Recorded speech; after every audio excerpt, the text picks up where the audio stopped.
Hey, good afternoon, everyone. Good afternoon. Oh, thank you. All right. Happy Tuesday. Okay, I do have a couple of things at the top, so bear with me here. So on September 23rd to the 25th, the President will travel to New York City to participate in the 79th session of the United Nations General Assembly. In addition to addressing the General Assembly on Tuesday, the President will meet with world leaders to discuss cooperation in tackling threats to international peace and security, advancing global prosperity, and protecting human rights. We will have more to share on the President's engagements at UNGA in the upcoming days. Yesterday, as you all know, the White House, led by the National Security Council and Office for Pandemic Preparedness and Response, hosted a convening of federal agencies, global and domestic public health partners, advocacy organizations, and community leaders to discuss the escalating Mpox outbreak in the Democratic Republic of the Congo and also elsewhere. The Biden-Harris administration is diligently working to combat the significant increase of Mpox cases in the DRC and ensure our own preparedness and resilience here at home.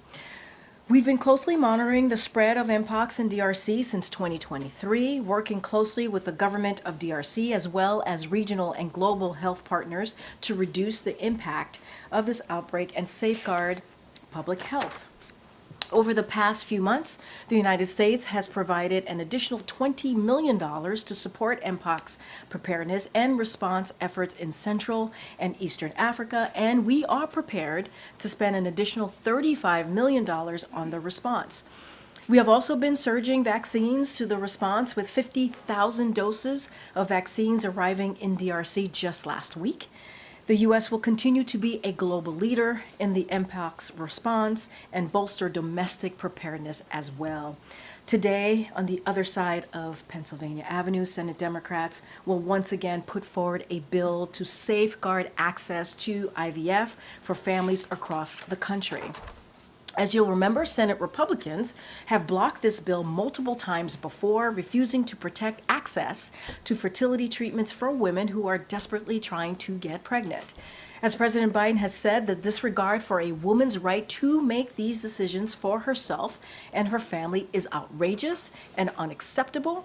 Republican officials have had every chance to protect reproductive freedom since the Supreme Court's extreme decision to overturn Roe v. Wade, and at every turn they have refused to do so. Instead, their dangerous agenda is having devastating consequences for women's health and lives.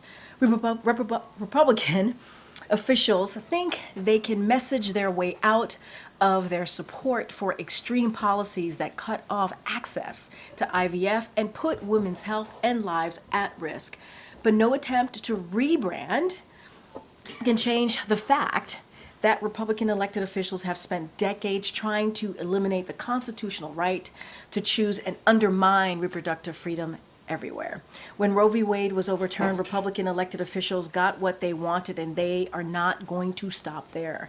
President Biden and Vice President Harris believe that every woman should have the right to make their own decisions and access the care that they need, including fertility treatment.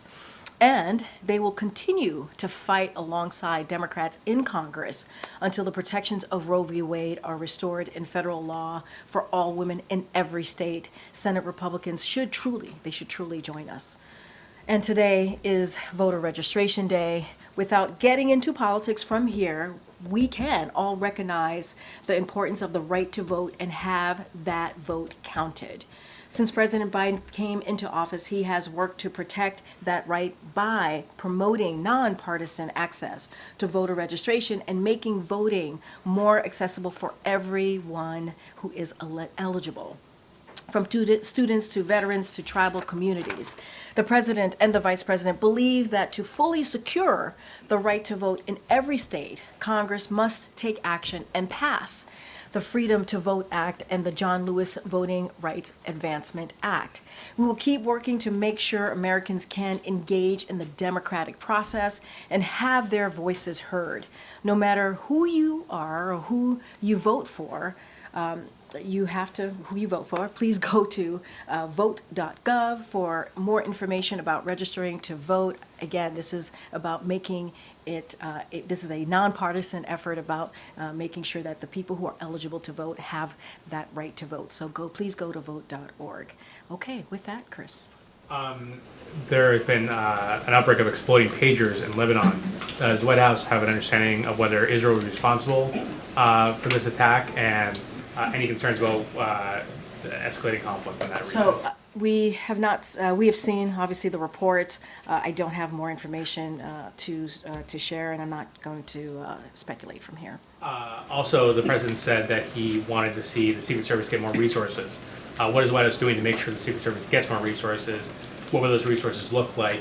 And also, what is the thought on reorganizing the Secret Service to refocus on executive protection? So a couple of things you asked.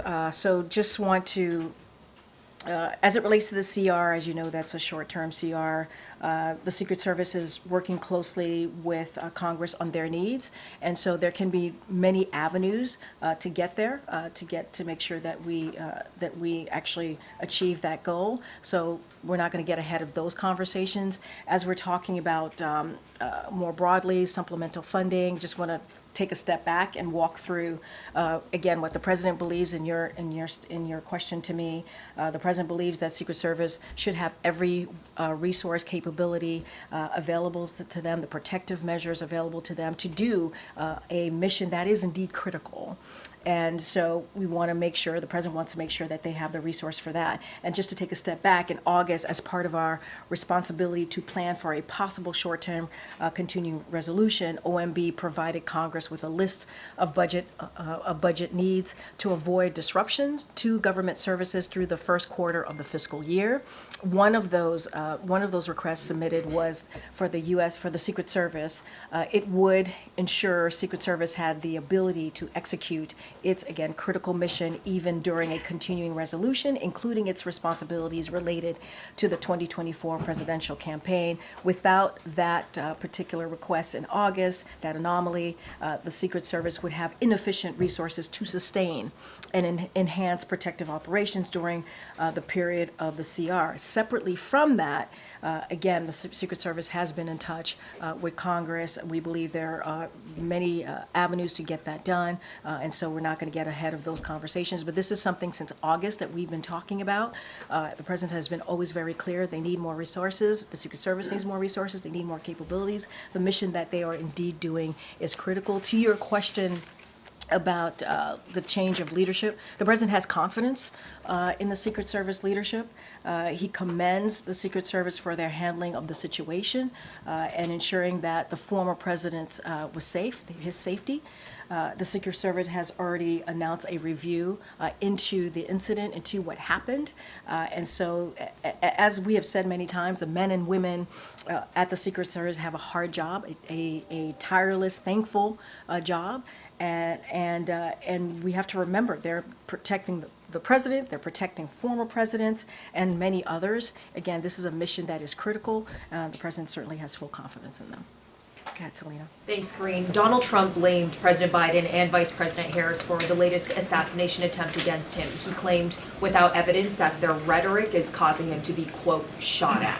How is the White House responding to those comments? Well, I love that you added without evidence because I want to be very clear here. The president and the vice president have always forcefully condemned violence in all forms, including political violence, and we certainly have never encouraged any violence in any way. If anything, this is a president and a vice president has been pretty forceful about that. You know, when it comes to differences in issues and policies, we believe that there should be a conversation. There was a debate just last week, right? There should be a conversation and a back and forth about that, a healthy conversation. And it's crucial that we do that. And the president has also said, when it comes to, violent rhetoric, we got to bring the temperature down. You heard that directly from this president. And it is not the time to tear Americans apart. We cannot do that or divide our country. The president and the vice president is always going to call that out. But they have been very clear, very forceful on condemning any form of political violence. So do the president and vice president believe that the kind of language that Trump used in those comments I just said are contributing to the tension and divisiveness you just talked about? It is, look, we're going to be really clear, and we've always have been. It is important to bring down the temperature, to bring that temperature down of that political violent rhetoric. We've been very clear about that. And we believe, this president believes, let's not forget why he decided to run in 2020, was about that, was about making sure that we bring the country together, that we bring people together, and it was not about dividing. And so we're going to continue to be very, very clear about that. We're going to continue to call that out. And they did, January 6th. The president and the vice president called that out. When Paul Pelosi was attacked because of political rhetoric, violent rhetoric, we called that out. And when the first incident happened a couple weeks ago, the butler, after that aftermath, the president called that out as well. And so he's very consistent. He thinks both sides should be very clear about that. It's not just the president or the vice president. Every leader, national leader, or any leader in this country should be calling out political violence and bringing the country together, not dividing it. Just to be clear. Just to clarify, so you're saying that the president and vice president believe that former President Donald Trump should be toning down his rhetoric? So I'll say this. President Biden has been clear-eyed about the threat that the former president represents to our democracy. He's been clear-eyed about that. From his role, let's not forget, from his role of January 6th, where he refused to accept the outcomes of free and fair elections. Look what happened on that day. Some of you were there at the Capitol. Some of you have colleagues who were there at the Capitol, reported and saw what happened. 2,000 angry people went there to try to overturn a free and fair election. And so it's not going to stop the president and the vice president to call out, to continue to strongly call out, when it comes to protecting our democracy. We have to be forceful about that. We have to be very clear. We can resolve our differences, right? Via talk at the ballot box, right? We can have differences in policies and issues. That is okay. It is important that we have differences there. But when it comes to political violence, we have to condemn it. Go ahead, Jeff. Thanks, Karine. A couple follow-ups. Is the White House, is the president concerned about additional escalation in the Middle East after this pager incident with Hezbollah and Israel? I'm going to be super thoughtful about this. I'm not going to get into speculation from here. I wasn't asking you to speculate. I'm just not going to go beyond the reports. Just going to be not going to get into hypotheticals here. Okay, I wasn't asking a hypothetical. I'm asking if the president is concerned about future escalation, which is something he's talked about when a it comes lot. when it comes to the Middle East, that is something that we have spoken to before. We are always obviously concerned about that. This particular incident, I don't want to get into speculate about it or get into hypotheticals about it. When we think about the conflict along the blue line between Israel and Hezbollah, it has gone on for way too long, long enough, and so it is in everyone's interest to resolve it quickly and diplomatically. So we continue to believe that there should be a diplomatic resolution to this, and so I will leave it there. And well, actually, I'll add, this is why the ceasefire negotiation is so important. This is why the hostage deal is so important. This is why the president and his administration has been working around the clock, 24 hours to get that done. We believe the deal would help reduce tensions along the blue line, and that is one of the reasons. We believe diplomatic, obviously, efforts are critical and important at this time. As it relate to that incident, we've seen the reports. I just don't have anything to say beyond that. On the issue of political rhetoric, do you have any reaction to Senator Vance's comments in which he noted that the difference between, in his view, the difference between Republicans and Democrats is that no one has tried to assassinate Vice President Harris?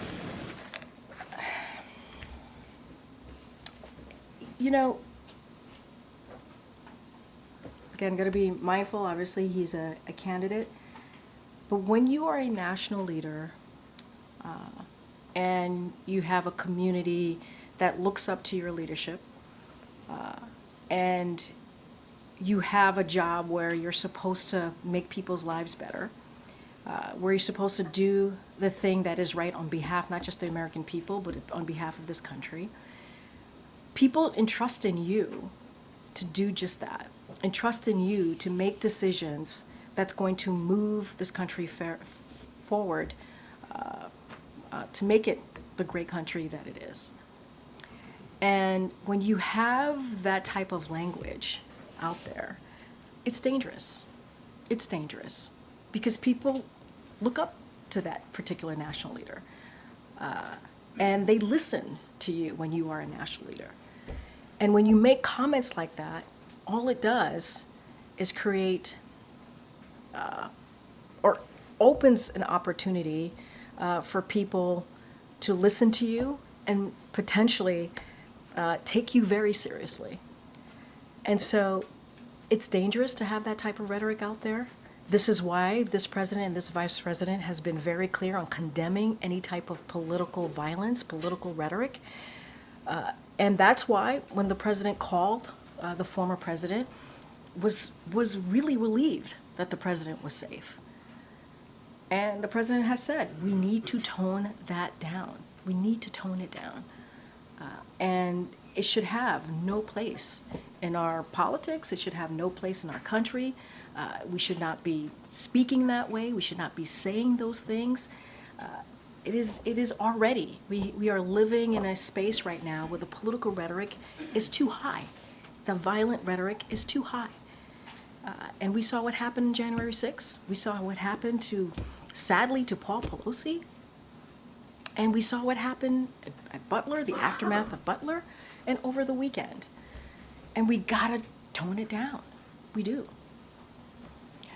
Karine, just one more on the Lebanon situation. Just given that you and John Kirby from this podium have talked about so much, that the one thing the U.S. would like to avoid is an escalation in the region. And we're talking about at least 9 people dead, thousands of people injured. I mean, can you give us a sense of whether there have been at least discussions here in the building about concerns that this could be the start of something new? Look, I've always said, and we've always said to your question, our concern of escalation in the Middle East, and we've talked about, I just went into how it's important to have those diplomatic conversations, and even talked about how enough is enough. As it relates to this particular report, obviously we've seen the report. I don't have more information. I don't want to speculate from here, but we've been very clear about the tensions in the Middle East and wanting to make sure that we do everything that we can to lessen the tension there. Can you say whether senior officials were surprised to see this kind of coordinated, widespread? So what I can say is, if you're asking me if the U.S. was involved, no, the U.S. was not involved. If you're asking me if we were aware of the operation, we were not aware of this incident, that hundreds of pagers, as you just mentioned, were going to explode in Lebanon ahead of time. This is not something that we were aware of, and I'm just not going to go beyond that. And just, She referred to it as an operation. Sorry for interrupting. You referred to it as an operation. Yeah, You mean an this Israeli incident, I don't have anything beyond the reports that are out there. I don't have anything beyond to share. What I can say is that we were not aware of this incident and of the hundreds of pagers that were going to explode in Lebanon ahead of time. That is not something that we were aware of. That's what I can confirm. Go ahead. Just in the context of what happened on Sunday with the former president, President Biden said in a radio interview this morning, quote, "Everything's frightening." Does he feel absolutely confident that he is safe? Does he feel absolutely confident that the vice president is safe when they are out traveling, out and about? Yes, he has full confidence in the Secret Service. He understands the difficulties of the job, the tireless work that the Secret Service, the men and women of Secret Service do every day. And he also says they need more resources to be able to, capabilities, resources to be able to do the job that they're doing. It's not just the president, it's not just the vice president, it's also former presidents and much more. And so that is why we continue to work with Congress to get that done. So when he used the word frightening, he was not referring to anything related to his own safety, the vice president's I mean, safety. I have not spoken to him specifically of what he meant. You're asking me about his own safety. What I can tell you, he has full confidence in the Secret Service. I think if you look at the political rhetoric more broadly, which the president has said, the temperature needs to go down. It needs to go down. You think about, January 6th again, what happened to Paul Pelosi, what happened Butler, Pennsylvania, what happened over the weekend. Yeah, we need to turn it down. It is frightening for everyone, for Americans to see that. And so we need to lower that temperature, lower that type of political violence. It has no place in politics and certainly in this country. Hold on 1 second. Go ahead, Nancy. Thanks, Karine. I want to follow up on that because Senator Vance appeared to call out specifically one of the phrases that you used earlier, which was threat to democracy. He said, we cannot tell the American people that one candidate is a fascist, and if he's elected, that it's going to be the end of American democracy.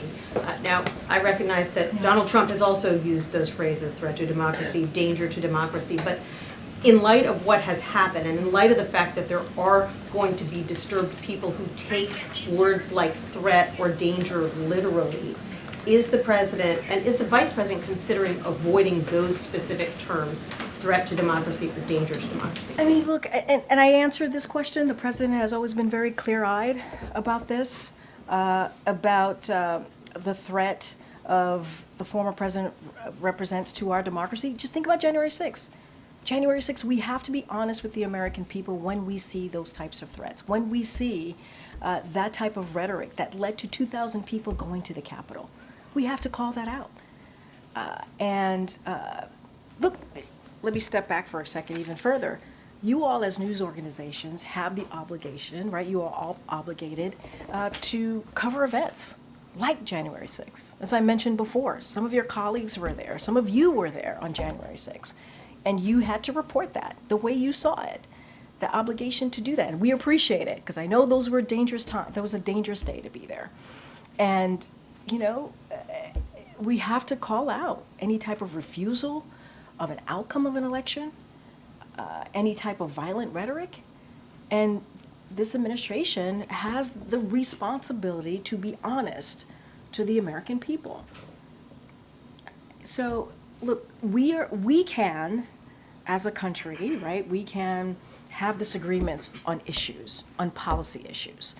It is okay to have that conversation. We had a debate, just as I mentioned recently. That is what's beautiful about what we do, right? To go back and forth about our democracy. But once there's violent rhetoric, we got to condemn that. And the president's going to encourage all leaders from both parties to do so. All leaders from both parties to do so. It's not just on one. All leaders on both parties have to make sure that we do not use that type of violent political rhetoric. Because look what happened. January 6th, Paul Pelosi, Butler, over the weekend. We got to be mindful. Go ahead, April. Oh, I'm sorry, April. I think she had more. Sorry. I apologize. No problem. So this is a question about the Secret Service, and I'm wondering if the president believes that at least until the Secret Service can get the resources that he says that it needs, does he believe that both presidential candidates should be avoiding unscheduled movements, particularly in open air locations like a golf course that are very difficult to secure when the Secret Service and law enforcement don't have a lot of advance notice? So that is for the Secret Service to speak to. I can't speak to their protocol and how they do their business. That they are the professionals, so that is for them to decide on. I will speak to what the acting Secret Service director said, Roe. He said this yesterday as it relates to basically the former president's protection. And I think this is important. In the aftermath of July 13th, President Biden made it clear that former President Trump should have the highest level of protection offered by the Secret Service. And the president has repeatedly said that the Secret Service should have every resource capability in order to do their job, which is mission critical. And since July 13th, the Secret Service has greatly enhanced the security footprint for the former president. And so that is something that they have said they have done. That is something that the president wanted to see to be done. And so anything about their protocol, how they move about, how they make decisions, to your question, that is something for them to speak to. Thank That's it? Okay. Sorry, I'm sorry about that answer earlier. Go ahead, April. Going back to to an answer that you gave to someone about lowering the temperature when it comes to this divisive rhetoric, it's not just about presidential division. It's also about lowering the temperature, do you think, when it comes to the Haitian community? Because this debunked narrative from President Trump and J.D. Vance has now created a problem in Ohio. It's also created a problem for not just the Haitian migrants, but also others. Could you talk to me about this, and what is the White House planning to do, if they're planning to do anything, to change that narrative and to quell all of this upset and this, I guess, excitement over this? Well, look, I mean, we have been very clear. The president has been very clear in the past couple of days, speaking to this directly himself. What we've seen in Springfield, Ohio, the hateful and dangerous conspiracy theories that we've heard from political leaders, and they've been pushing this over and over again. But I also want to say that you've also heard from other Republicans, like the governor of Ohio, like the mayor of Springfield, who have said, who have debunked this and have been very clear that this is not true, what we're hearing, the hateful smears, and have called it out. And we heard it from the local police department as well in Ohio. And you know, as I said, the president said last week this needs to stop. He spoke about it yesterday when he was at the HBCU event in Philly, and he's going to continue to do so. It is undignified and insulting to all of us as Americans, undignified and insulting, to spread these types of filth. It is filth. It is dangerous. It puts us less safe, and you know, it's dangerous, and it's disruptive, and it's fearful. So when you say it's undignified, and the other words that you use, but you also said dangerous, how dangerous is this?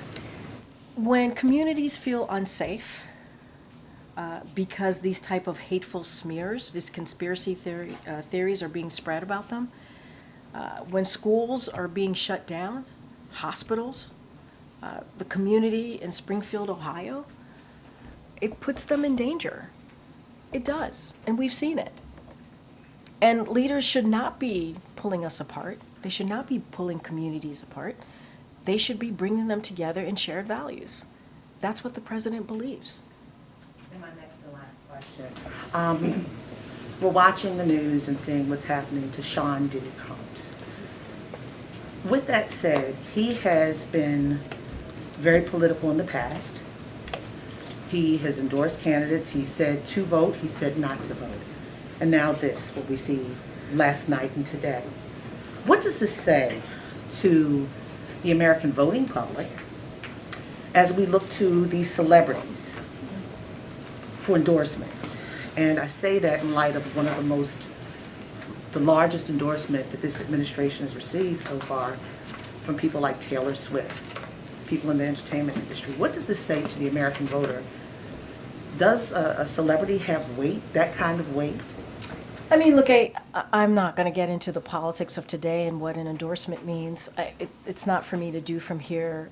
I think as you speak of Taylor Swift and other endorsements by entertainers, that is something I think the campaign could speak to directly.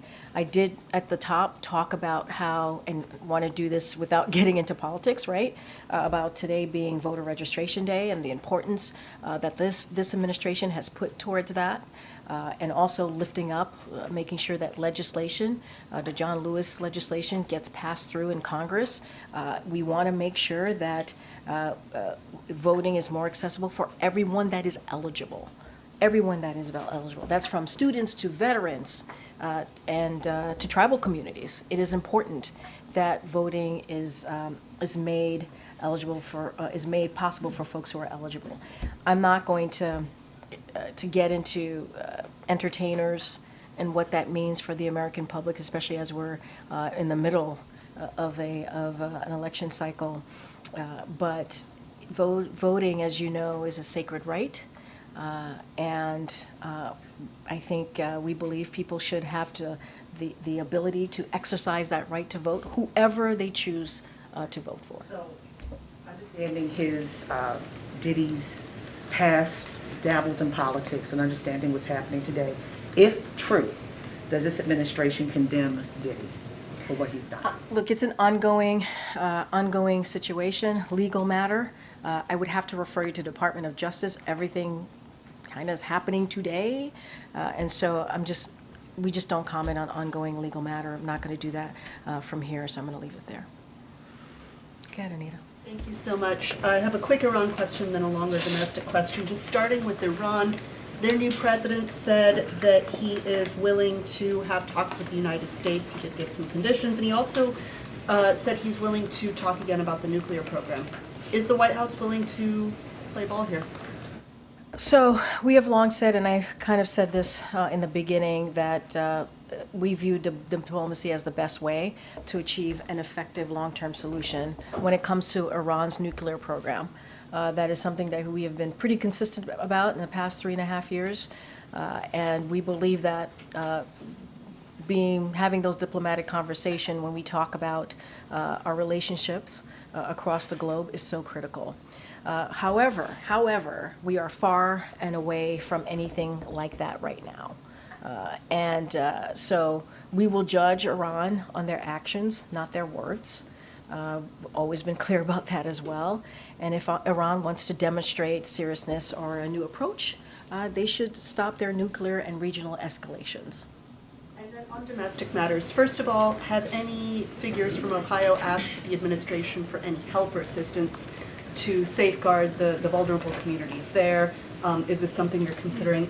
And then secondly, just zooming out, looking at the world and looking at your use of the word dangerous so many times today, what sort of message is the combination of these threats against the life of the candidate and all of this rhetoric, what message is this sending to American adversaries about the strength and the power of democracy? What would you say to them about that?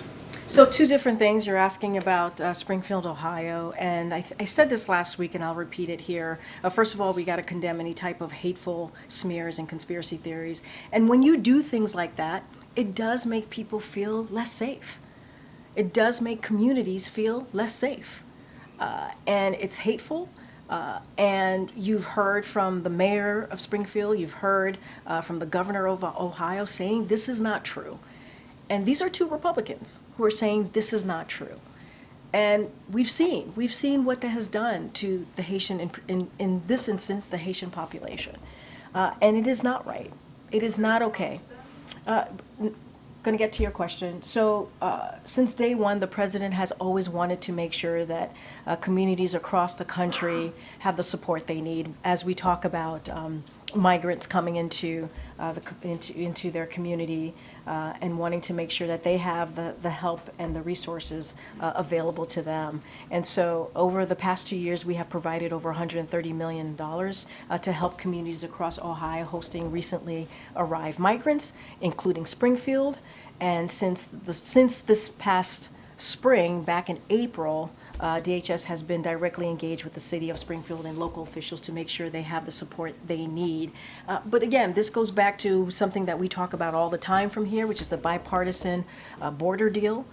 It is critical and important to continue to move forward with that. Republicans got in the way because of what the former president said. Do not do this, do not move this forward. They put politics over doing the right thing for the American people. And so we're certainly want to see this move forward, but they've gotten in the way in getting a needed assistance, a continued assistance when it comes to migrant resources in these types of cities. And then the world is watching. Is democracy dangerous? I mean, look, we are always going to condemn any form of political violence. That's something that we've always been very clear about, whether it's here or abroad. And I will quote what the president said when he was at the McCain Institute just last year: democracy means rejecting and repudiating political violence, regardless of party, such as violence is never, never, never acceptable in America. Those are values he and the vice president have always stood for at home and in the world. Opposing political violence at every turn and encourage all leaders to do the same. So we're going to be very clear about that. We've been consistent. It's not just here domestically. We're going to continue to condemn political violence abroad as well as here, and that is what the president and the vice president has done for almost 4 years. Okay. Thank you, Karine. A couple of questions about Brazil and then Venezuela. Today, the president had a briefing on wildfires in California and Oregon. I wonder if he's watching what's happening in Brazil. Brazil is also on fire. The Amazon is on fire. Many parts of Brazil are having record-breaking wildfires. Is the U.S. working with Brazil to help with the situation and help to mitigate the problem in the future? Obviously, our hearts go out to what we're seeing in Brazil with the wildfires, and we certainly are here to assist. We are in contact with the Brazilian government and are connecting experts in both governments, so we're assisting in ways that we can. Anything further, certainly I would refer you to the State Department and the USAID, but our hearts go out to the folks in Brazil who are directly affected by the wildfires. On X, Twitter has been banned in Brazil for almost 20 days now. What is the White House view or position on this matter? Say that again? X, and social media, Elon Musk social media is banned in Brazil. It's 20 days now that doesn't work in Brazil anymore. Was a dispute with a judge from the Supreme Court, and now it's banned for 20 days. What is the position of the U.S. government on this matter? Look, I think when it comes to social media, we have been very clear that we think that, folks should have access to social media. It's a form of freedom of speech, and certainly that is something more broadly that we have always have been very clear about. And so I just don't have anything beyond that to share. Let me just do a follow-up from a colleague about Venezuela. Sure. The White House viewed the detention of 3 Americans and 2 Spanish in Venezuela who are accused of attempting to assassinate Maduro as a potential retaliation for U.S. sanctions and Spain's decision to welcome Edmundo Gonzalez. So that is categorically false. It is not true. And U.S. involvement in a plot to overthrow Maduro is, again, categorically false. This is just another attempt by Maduro to distract from the July 28th election results. The United States continue to support a democratic way forward in Venezuela. And so we are closely, as we have been, monitoring the situation. And due to privacy consideration, we have certainly no further comments from here. Karine, regarding the exploding pagers in Lebanon, forgive me if I missed it, did you say if the president had been briefed on the incident? I have not spoken to the president, so I can't speak to that. That is, I can go back and make sure that NSC was able to do this. My guess is he's aware and he's been briefed, but I haven't directly spoken to the president about that. Regarding the phone call between President Biden and former President Trump, how long did it last? I'm not going to go beyond what we read out. The president called the former president and was relieved that he was safe, and the former president certainly appreciated the call. I just don't have anything further beyond that. He expressed his he was thankful for President Biden calling him to check in on him. I just don't have anything beyond that. And down in Florida, the governor there, Ron DeSantis, said he doesn't think it's in the best interest of the state or the nation to have the same federal agencies seeking to prosecute Trump also handle the alleged assassination attempt against him. What's the White House view on that? He wants to open a state investigation into the alleged assassination attempt, and he says that the feds should not be investigated, or it's not in the interest of the nation for the feds to investigate that. So look, the president has complete confidence in the Secret Service. I've said this multiple times at this point. There is an investigation happening. We're going to let that process move forward. And I think until that happens, I don't think anybody should comment on that. And finally, you said that the president is heading to UNGA. Is the vice president going as well? Right now, the vice president is not planning to participate in the UN General Assembly related events. As in the past, it is possible she meets with foreign leaders here in Washington, D.C. next week, but I don't have anything to announce, further to announce on her involvement. Is that a conscious decision, sort of like there's only one president at a time type thing? I wouldn't read it that way. I wouldn't read it that way. Appreciate the question, though. Go ahead. Thanks, Karine. Staying on UNGA, the president will be delivering his final address as president before that body next week. Could you talk a little bit about what the message is that he wants to deliver about his leadership over the last 4 years, particularly with the fact that the wars in Ukraine as well as Gaza are still unresolved, and his predecessor has repeatedly claimed that neither of those conflicts would have happened if he were still president? As you can appreciate, Francesca, I'm not going to get ahead of the president. He's going to speak for himself. He's going to lay out what his thoughts are when we see him deliver his address to the Assembly next week. And so I'm going to not get ahead of the president and just gonna leave it there for now. And on the issue of Russia's war against Ukraine, the German chancellor said last week that talks needed to speed up and that at the next peace conference that Russia should be at the table. Is it the White House's view that the next peace talks need to take place before November? Look, I've always been clear, and we've always been clear, nothing about Ukraine without Ukraine. So this is something, obviously, as it relates to that, certainly Ukraine has to be involved and make sure that they're at the table. I cannot speak to anything further or beyond the next peace talks. But I will say, as I've said many times before, as my colleagues have said many times before, this can end today. The war in Ukraine that Russia started, Russia's aggression, could end today. It could end today.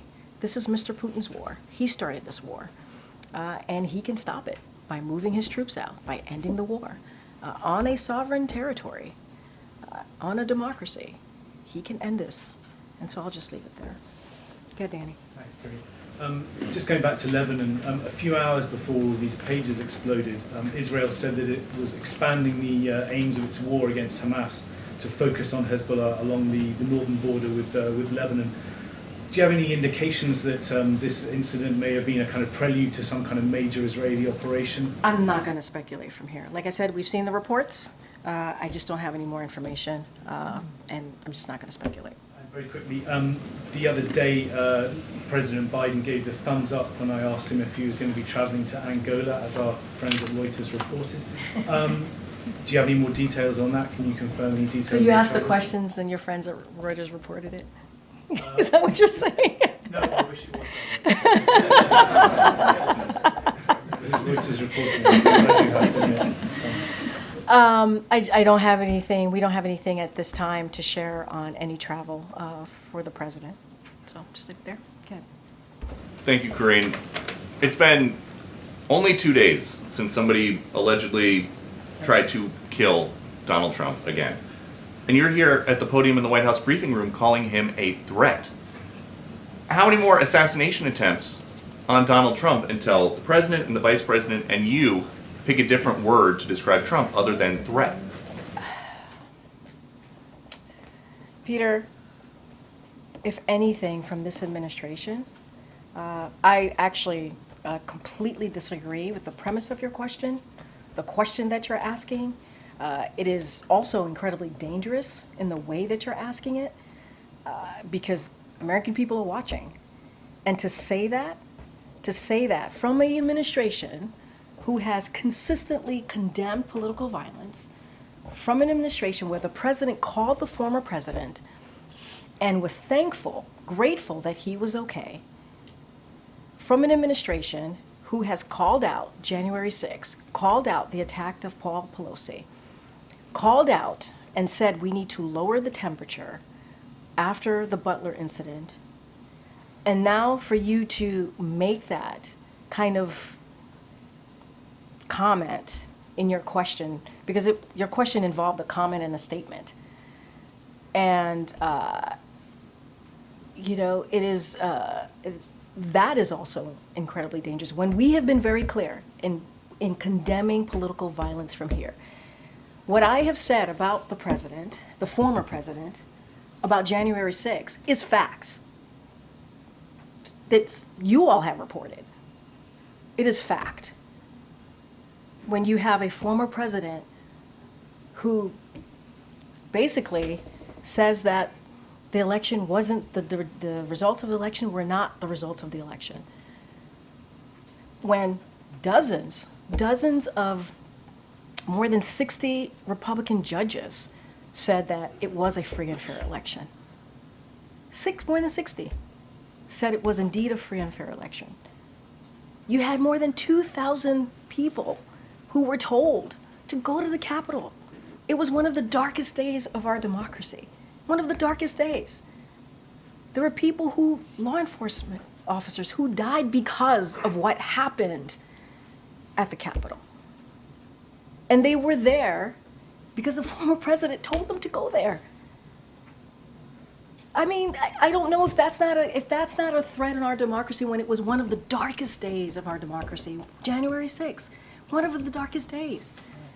And so we have been very clear from here. Now, we can have a disagreement on policies. We can, on issues. That is what we should do. It is important to have those disagreements. It is welcome to have those disagreements on the economy, on healthcare, on foreign policy. But when you start bringing political rhetoric, that is not okay. And that's what you've heard from us, too. You've heard of differences on policies. But to your point, there are people watching at home who might miss the part where you say, let's lower the temperature, and there are mentally unstable people who are attempting to kill political candidates, attempting to kill Donald Trump, and they are still hearing this White House refer to him as a threat. Is there no concern that people are taking that literally? We're using examples. We're not just saying that just to say it. January 6th, Peter. January 6th. Wait, January 6th. How many times do we have to? January 6th, 2021. That is a fact, what was reported that happened on that day by some of your colleagues. I mean, and we have, at the same time, denounced political violence over and over, political rhetoric, over and over again. Over and over again. But I know your focus has to be on this side of the house. It can't be on your side of the house. I get that. But we also have to be careful on how you're asking me these questions. People are watching, and is what you are saying about us raising political violent rhetoric, however you just formulated it, this is an administration that has denounced and condemned any type of political rhetoric or violence. It is the reason why this president decided to run in 2020. That is why the president decided to come back. He believed that it is important to save the soul of America, of our nation, and he believed it was important that we continue to fight for our democracy, fight for our freedom. That's what you see from this administration. I'm moving on. Go ahead, Ed. Yeah, I'm asking about overtime. So does the president and vice president support no taxes on overtime for workers? So just a couple of things on that. Look, the president and this vice president has been pretty consistent on making sure that we continue to lower costs for Americans, but also at the same time make sure that we're increasing wages, and that's what we have seen. Again, the question that you're asking me is supporting overtime pay. This is something, a proposal from in the 2024 election, so I'm going to be really, really mindful. But we also can't forget what the last administration did. They eliminated overtime protections for millions of workers. The Biden-Harris administration restored overtime protections to 1 million workers, and next year we will extend protections to another 3 million workers. That means our administration is ensuring higher paychecks and more time with family for millions of Americans after the last administration took that away. And so we cannot forget that, what this administration has done and versus what the last administration has done. So from January 2021 to now, overall prices are up 20%. Food at home is up 21%. Electricity is up about 28%, and the list goes on. Does the president believe that Americans are better off now than they were 4 years ago?